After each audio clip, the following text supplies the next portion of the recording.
Hey guys, and welcome back to our channel Tech AI.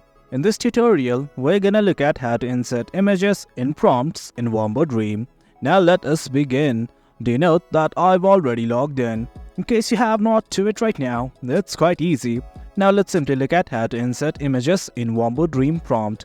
Initially what you guys have to do is simply click on this plus button right here, which will redirect you to create. Click on it right now.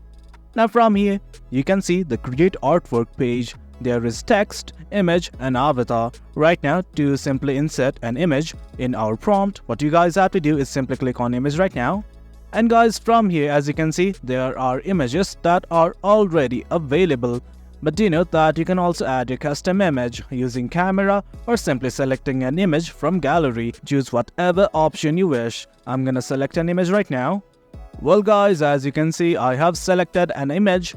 Now what you guys can do is simply crop the image to suit your choice. Once everything's okay, simply hit on next. And guys, that is it. As you can see, the image has been uploaded to our prompt. Now you can simply adjust the image's influence, normal, strong or weak. It's up to you. Once everything's okay, simply type your prompt and hit on create. That is it guys, that's how we insert images in Wombo Dream. Hope you guys found this video informative, and for more content like this, do remember to hit like, share and subscribe. Your support fuels us. Until next time, thank you.